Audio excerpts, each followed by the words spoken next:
kami akan melakukan praktikum perbandingan berbagai macam pembalut dan diapers dengan basis koloid. Nah, sambil kita jelasin, yuk ikut kami ke lab. Nah, sambil jalan ke lab, aku akan jelasin tentang apa itu koloid. Jadi koloid adalah jenis campuran heterogen yang terbentuk karena adanya dispersi suatu zat ke dalam zat lain yang dicampurkan. Nah, makanya dalam sistem koloid itu terdapat fase terdispersi dan medium berdispersi. Apa sih bedanya? Nah, fase terdispersi adalah zat yang mengalami penyebaran secara merata dalam suatu zat lain. Sedangkan medium berdispersi adalah zat yang menyebabkan terjadinya penyebaran secara merata. Nah, kamu perlu tahu ya, pengertian fase di sini berbeda dengan wujud. Kenapa? Karena ada zat yang wujudnya sama, tetapi fasenya berbeda. Contohnya, santan. Kalau kita lihat lebih jelas, pada santan terdapat butiran minyak dalam air. Butiran minyak tersebut mempunyai fase yang berbeda dengan air.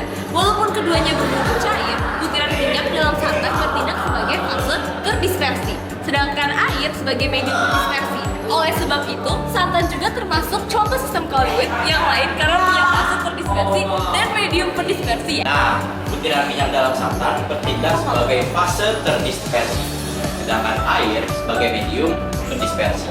Oleh sebab itu, santan juga termasuk contoh sistem koloid yang lain karena punya fase terdispersi dan medium berdispersi ya. Contoh sistem koloid lainnya yang ada berbagai di kehidupan sehari-hari antara lain ada mayones, keju, jelly, cat, kosmetik, dan obat-obatan. Salah satu contoh koloid dalam kehidupan nyata adalah pada diapers atau popok dan juga pembalut. Jadi tanpa berlama-lama, ayo kita coba.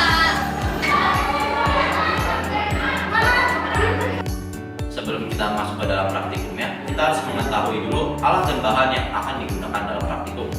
Alatnya adalah sebagai berikut: 2 beker gelas, 1 timbangan, 1 nampan atau teleskop, 1 pointer laser, dan 1 sendok.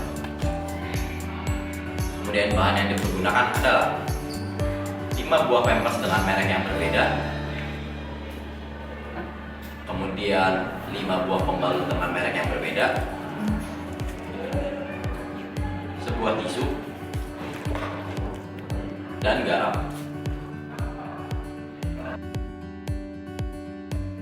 Pertama-tama, kita akan menimbang terlebih dahulu dari 5 macam atau 5 merek diapers dan juga pembalut.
Berikut ini adalah tabel perbandingan daya serap diapers. Berikut ini adalah grafik dari kelima merek diapers yang dibandingkan daya serapnya. Dapat kita lihat bahwa Smile Baby memiliki daya serap yang lebih unggul dibanding yang lain, yaitu di atas 4000% dari berat awal. Sehingga Smile Baby memiliki daya serap yang paling bagus di antara kelima popok yang telah dibandingkan. Dan berikut ini adalah tabel perbandingan daya serap pembalut. Berikut ini adalah grafik perbandingan dari pembalut. dapat kita lihat bahwa charm memiliki daya serap yang paling baik, yaitu di angka 2000% dari berat awal, sehingga charm memiliki daya serap yang paling baik. Setelah ini kita akan menguji salah satu sifat dari koloid, yaitu efek Tyndall. Sekarang kita akan merobek dan pembalut.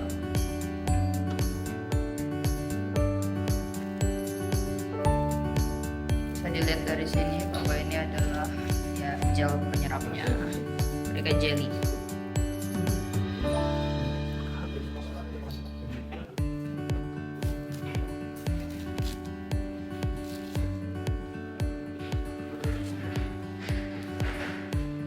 Di sini pun seperti jelly. Untuk melihat efek Tyndall yang terjadi pada sistem koloid ini, kita memasukkan gel dari diapers ke dalam air, kemudian ditambahkan dengan garam, dan kita aduk. Begitu pula yang akan kita lakukan dengan gel pada pembalut yang dimasukkan ke dalam air. Selanjutnya kita tambahkan dengan garam secukupnya, dan diaduk. Kita dapat melihat efek Tyndall dengan menggunakan laser.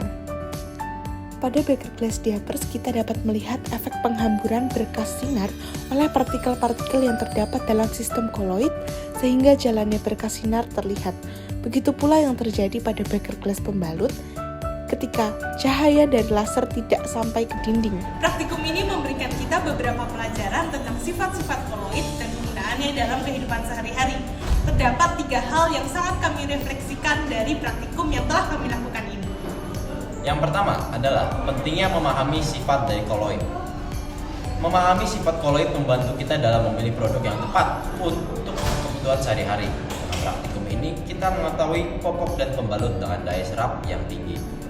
Kedua, keterampilan sains. Praktikum ini melatih keterampilan sains kita, seperti mengamati, mencatat data, menganalisis hasil, dan menyimpulkan. Terbukti dengan kami berhasil membuktikan sifat koloid, yaitu tidak tembus cahaya. Dan yang terakhir, praktikum ini dilakukan secara berkelompok, sehingga melatih kemampuan kita dalam bekerja sama dalam berkelompok. Sekian dari kelompok kami, terima kasih.